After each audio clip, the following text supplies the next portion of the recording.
Good evening. Thank you very much. And I think it's going to be amazed that this afternoon we had 5 speakers, one after the other, all of whom are known to each other. So it just shows that the thinking and the literary community are pretty well connected in this country. Just to explain the context of this book, which we call India's Pathways to Success, the thinking for this actually started way back. Some of you will remember summer of 2020 was when China rudely invaded Ladakh, Pangong Lake, and we were literally at the barrel of a gun for many times. And I think it woke up India to a large extent. And at that time, many of us are part of something called Pune International Center, which to my mind is one of the best think tanks in the country at this point of time. I mean, run by people like Padma Vibhushan, Dr. Mashelkar and Dr. Kelkar. And we were just sitting around having a cup of coffee in one of those rare breaks during COVID. And we were all righteously indignant, saying that, look, what's going on here? And then when we looked at what could potentially happen, I mean, India was lagging so far behind China. At that time, we were at 2.6 billion trillion GDP, as against China's 13 trillion. Everything was going right for China, I mean, including, of course, the manufacturing juggernaut that they were. And we thought we should write about it. And since we do a lot of work with the Ministry of External Affairs, we also spoke to them, and Minister Jaishankar, who's of course one of our most intellectual members of the Indian cabinet, so he was very supportive. So we actually wrote this book, which is available outside. It's called Facing Up to China, not beating China, no aggro, no nothing offensive, but saying, okay, fine, China is ahead in multiple dimensions, and just maybe 100 years ago we were comparable in terms of economic size and everything else. What do we do to make it happen? It kind of started a process where some of us continue to stay connected, even after that book was published by Rupa and has gone through many, many editions today. And then we said, okay, now that we have it, and we believe that a lot of steps that the Indian government took were influenced by the book, but of course, nobody can prove that yes or no. But then we said, let's now start really thinking about, I mean, we all are getting hyped about India at 75, as you know. And we said, if in the next 25 years, let's say India in 2047, or coming down closer to earth, India at 2030, if we have to succeed as a nation, if we have to grab the huge opportunity that exists for us to, I won't use words like dominant, but be truly a big success story, an influencer of world opinion, what does it take? And again, we had the same team, Dr. Mashelkar, Dr. Kelkar, we got in Ijaz Ghani from the World Bank, and of course, people like Harsha Singh, who was India's very well-known representative in the UN. And again, 6 of us started brainstorming. And of course, it always happens that the writing of the book comes to me because I like writing and people know that. But this is a book that I love reading. Okay, I've myself read this book 3 times because there is a lot of nuggets of what we can do, and also, to avoid hubris, a fair amount of detail on what India should not be doing, which I think is important. Otherwise, we can all get carried away by our own hype. But just to come to the point, where are we today? Let me start with an anecdote. In the Manoj style, okay. I still remember 6 months back, I was taking a flight out of Mumbai airport very early in the morning. I think it was a 6 o'clock flight or something obscene like that. And I walked up to the coffee shop and obviously asked for a cup of coffee. And I asked the guy, so how do I pay? Because I only had a 500 rupee note. He said, do you take credit card? He said, sir, I don't take cash or credit cards. Please Google Pay. I'm like, are you serious? That's the only thing you accept? He said, yeah, why should I accept anything but a digital payment? Okay, and it didn't strike me then. I hadn't even downloaded Google Pay. And recently, Minister Jaishankar spoke about going with his son to a coffee shop in New York, where he paid through digital payment, and the son was still carrying a $20 bill.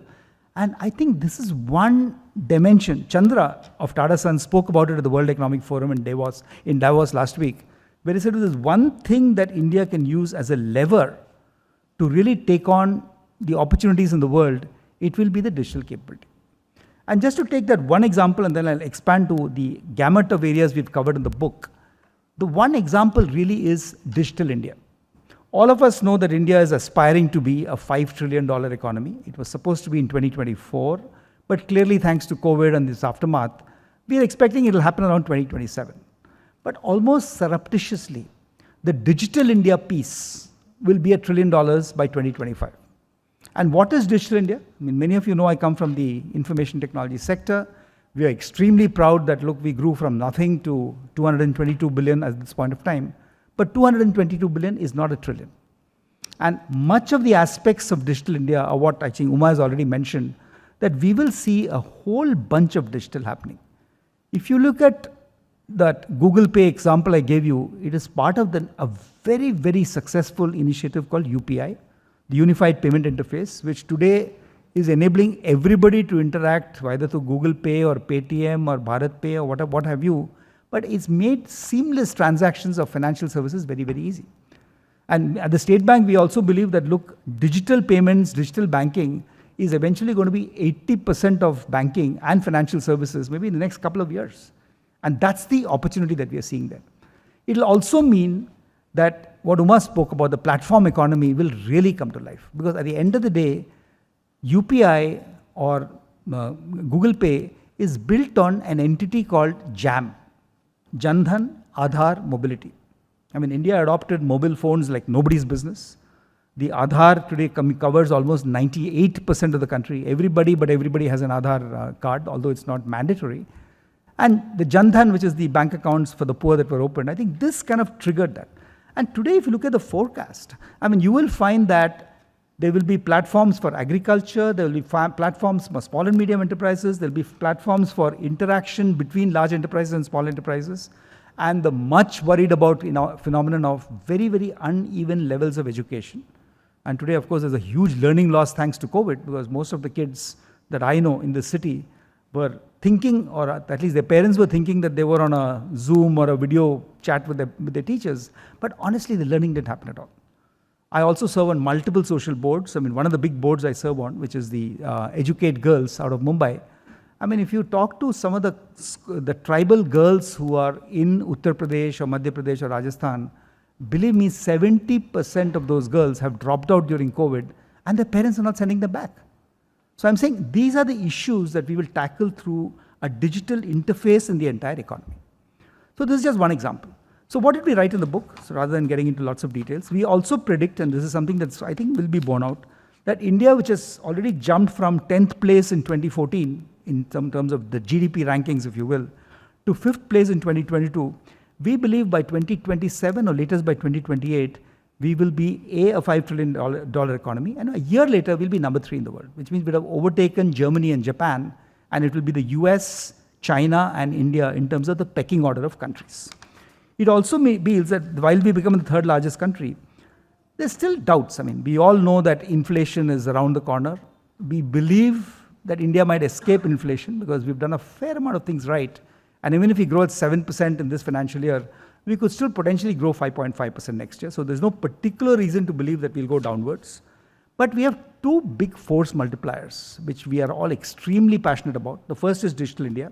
The second is what the government has announced, which is in early days, called the PLIs, okay, the Productivity Linked Incentive Schemes. We've already seen that's enabled many, many microprocessor component companies to come to India, and that's going to accelerate. But if you look at the entire gamut, in fact, one of the things we wrote in the China book was that there are 3 absolute imperatives for India to first catch up and then go beyond China if we can. I mean, that's obviously a couple of decades away. But the first was that places where, areas like rare earths, for instance, okay, where China literally dominates 82% of the world production of rare earths, thanks to geographical benefits, but also very assiduous work, chemicals, telecom, so many areas where we've slipped behind. So we've kind of identified 3 areas where we must be competitive with China and not overly dependent. The second, where we can look them in the eye and say that, look, we are also equally competent, like telecom products. And today with what Jio is doing with 5G, et cetera, I think you're getting there. And the third, and most important for entrepreneurs and businessmen, is areas where we can actually become world leaders. The first is obviously IT services, where we are, but combine that with what we call core ICT, the information communications technologies. I think you'll find that whether it's microprocessors, whether it's components, whether it's semiconductor manufacturing, all this is beginning to happen.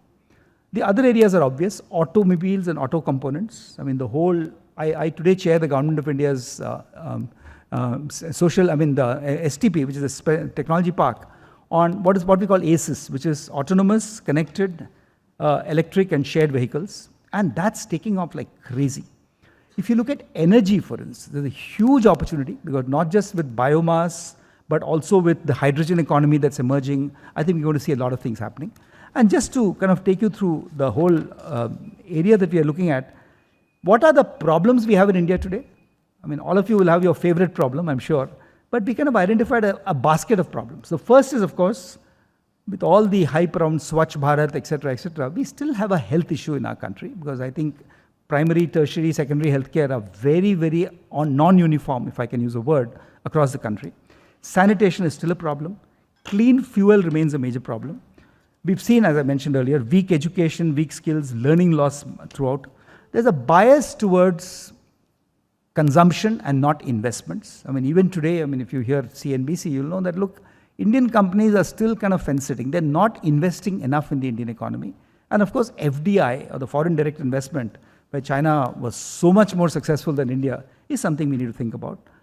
Fourth is there's poor productivity across sectors. I mean, I don't have the time to go through all that, but if you look at services productivity, barring IT, if you look at agricultural productivity, we're probably one of the worst in the world in terms of just the farm productivity.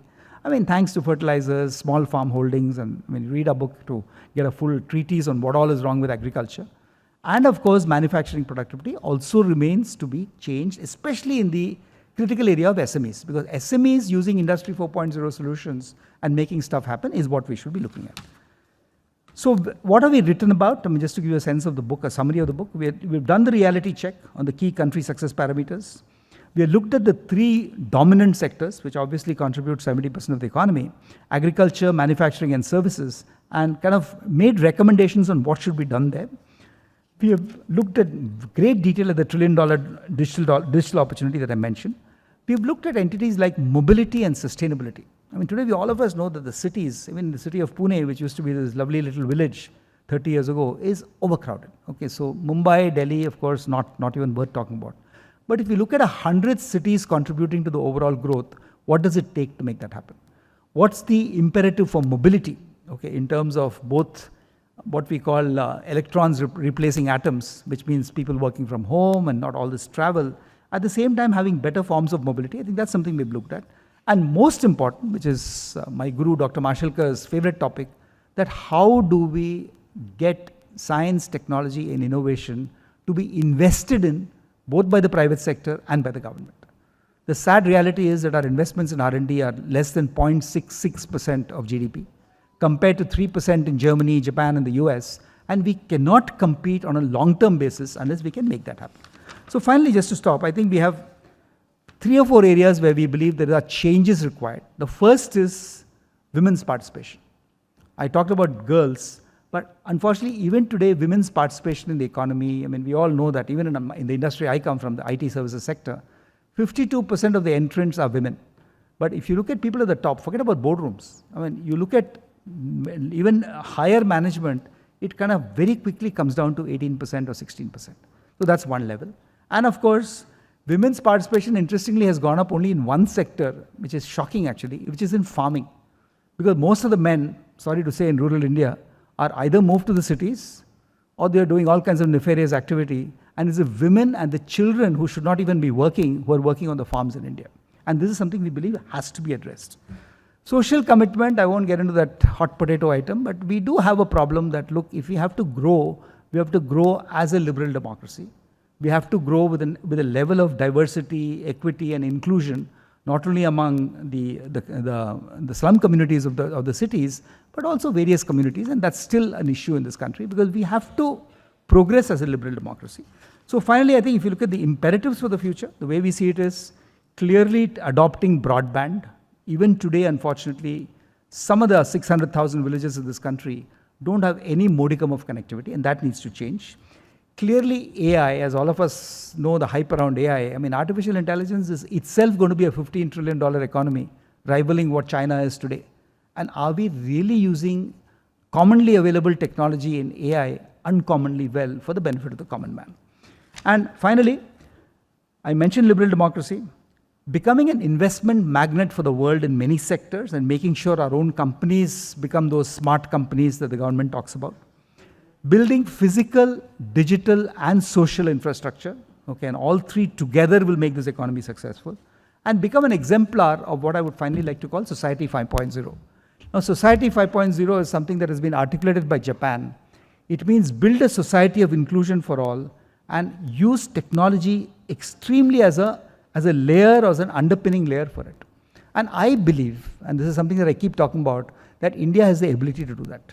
Don't forget, Bharat quoted Arthashastra, and there are so many other spiritual underpinnings of the way we have grown in the past. So that should be our contribution to the world.